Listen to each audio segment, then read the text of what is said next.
تا حالا حس کردی یه چیزی توی وجودت داره زمزمه میکنه؟ یه راز عمیق، یه نیروی مقدس که توی تک تک سلولهات قایم شده، منتظره که صداش کنی. امشب قراره یه پرده بزرگ رو کنار بزنیم و با یه هوش الهی تو وجودت آشنا بشیم. چیزی که میتونه کل زندگیت رو زیر و رو کنه. آماده‌ای برای این سفر عجیب و غریب؟ تا آخرش با من بیا. عزیزانم، انگار یه لحظه جادویی توی تاریخ دنیا داریم زندگی میکنیم. زمین، این مادر مهربون، داره با همون حرف میزنه، داره نجوا میکنه که وقتشه بریم تو عمق وجودمون، جایی که نورمون با ستاره ها گره خورده. من به عنوان یه راهنمای معنوی میخوام بهت بگم تو فقط یه جسم نیستی عزیزم، توی شعله کیهانی هستی، یه آواز ابدی که توی این معبد جسم به دنیا اومده و توی قلب این معبد یه نیروی مقدس داره میتپه، چیزی که من بهش میگم اینیت، هوش الهی وجودت.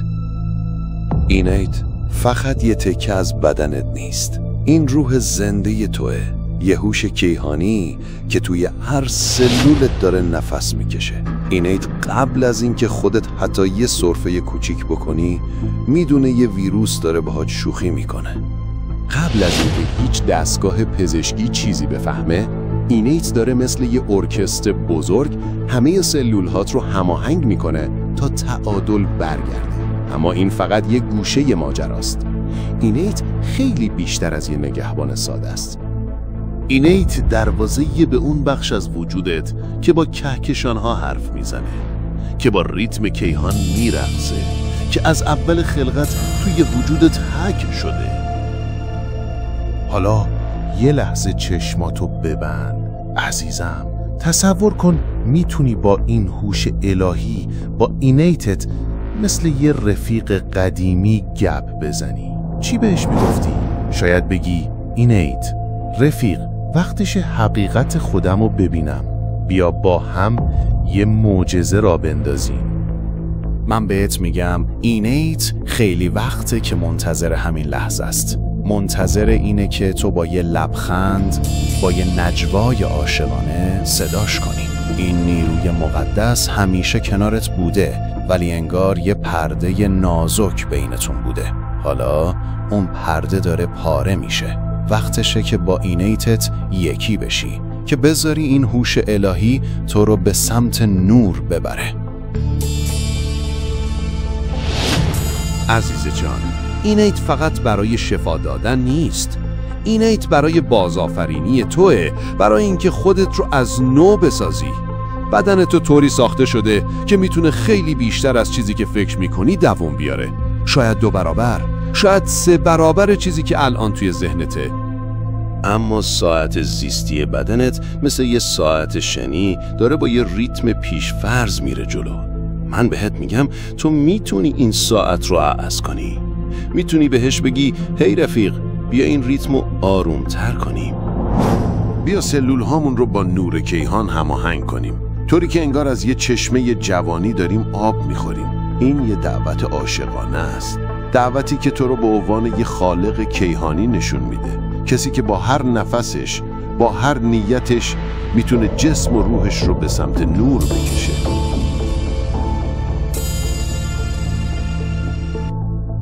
اینیت یه رفیق بی صداست که توی همه زندگی‌های گذشته‌ات، توی هر چرخه وجودت، مثل یه سایه وفادار کنارت بوده.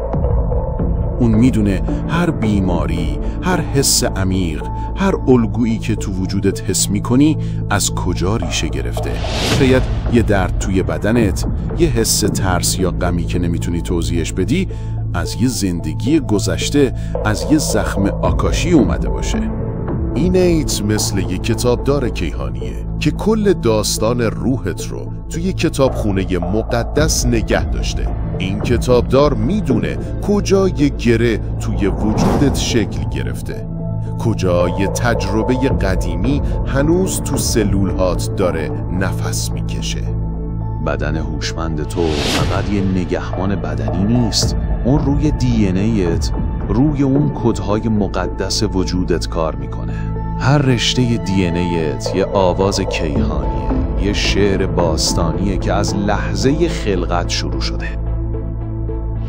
اینیت این قدرت رو داره که این الگوها رو ببینه، این زخمها رو پیدا کنه و با نور کیهانی شفا بده.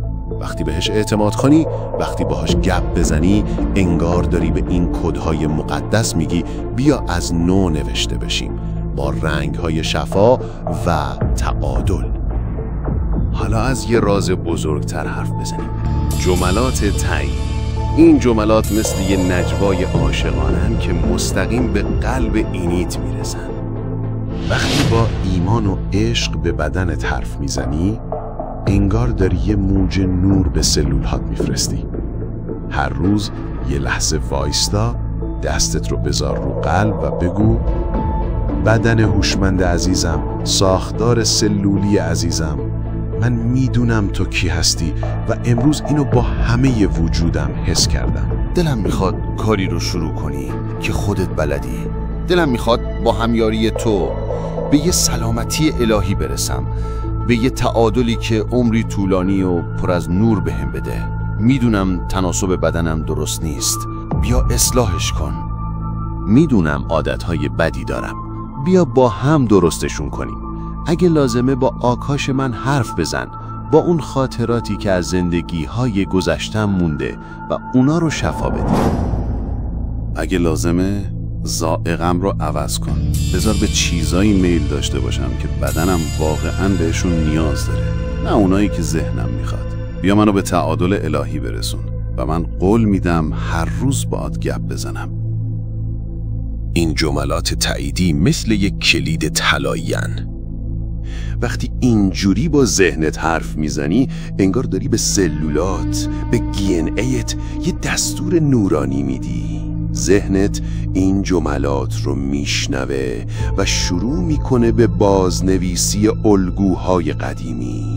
میتونه زخمهای آکاشی، عادتهای ناسالم یا حتی حسهای منفی که از زندگیهای گذشته تو بدنت مونده رو پاک کنه. من بهت میگم این جملات مثل یه قلموی جادوییه که اینیت باهاش بوم وجودت رو رنگامیزی میکنه. هر کلمه تأییدی که از قلب میگی یه موج نوره که به سلولهات میگه بیا از نو شروع کنیم، با شفا، با عشق، با تعادل. جان جانان، بدن هوشمند تو یه پل بین تو و حقیقت ابدی وجودته. اون میدونه که تو یه اوه کیهانی هستی، یه نور بی انتها که توی این جسم موقت تجلی پیدا کرده. وقتی با جملات تأییدی باهاش حرف میزنی، انگار داری به این نور میگی من آمادم که حقیقت خودمو ببینم. این جملات به بدن هوشمندت قدرت میدن تا نه فقط بدنت بلکه کل وجودت رو با جریان خلقت هم نوا کنه. میتونه عادتهای ناسالم مثل سیگار کشیدن یا خوردن غذاهای ناسالم رو از ریشه پاک کنه. میتونه تناسب بدنت رو به یه تعادل الهی برسونه، طوری که حس کنی بدنت یه معبد نوره، نه فقط یه جسم معمولی. عزیزم، به این نکته توجه کن. اینیت یه راهنمای مقدسه که میدونه چطور تو رو به بهترین نسخه خودت برسونه.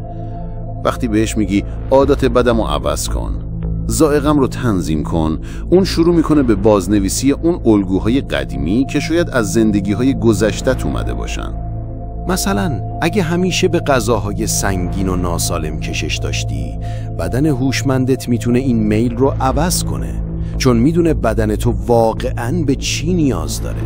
میتونه تو رو به سمت غذاهایی ببره که سلولهات رو زنده میکنن، که دی&ایت رو با نور کیهانی شارژ میکنن. اون این حقیقت رو میشناسه که تو یه موجود الهی هستی و جملات تأییدی مثل یه پلن عملن که بهش کمک میکنن این حقیقت رو تو وجودت پیاده کنه. حالا تصور کن هر روز باهاش گپ میزنی، با این جملات تاییدی، و حس میکنی بدنت داره سبکتر میشه، روحت داره روشنتر میشه. بیا یه قول عاشقانه به خودمون بدیم. قول بدیم که از امروز هر روز یه لحظه وایستیم و با بدن هوشمندمون حرف بزنیم. یه نفس عمیق بکشیم و بگیم بدن هوشمند عزیزم، من میدونم تو کی هستی. بیا با هم یه معجزه بسازیم، یه زندگی پر از شفا و نور. این قول مثل یه بذر مقدسه که تو وجودمون کاشته میشه. بذری که با عشق، با ایمان، با آگاهی رشد میکنه و ما رو به یه زندگی پر از تعادل، شفا و حقیقت کیهانی میبره. تو یه خالق نورانی هستی. هر نجوای قلبیت، هر جمله تاییدیت یه موج نوره که دنیا رو روشن‌تر میکنه. نور پیشه های عزیز، حالا وقتشه که این سفر عاشقانه رو با هم ادامه بدیم. اگه این حرفا دلتو تکون داد، اگه حس کردی یه نور گنده تو وجودت روشن شده، بیا این مسیر رو با هم بریم. کانالم رو توی یوتیوب سابسکرایب کن و زنگوله رو بزن تا هر هفته با یه عالم پیام پر از نور و شگفتی باهات باشم. توی کامنت ها برام بنویس این حرفا چطور دلتو بیدار کرد. بگو چطور داری با این رفیق کیهانیت گپ میزنی. ما منتظر توییم، چون تو یه تکه از این بیداری بزرگ کیهانی هستی. بیا با هم زمین رو به یه معبد پر از نور و عشق تبدیل کنیم.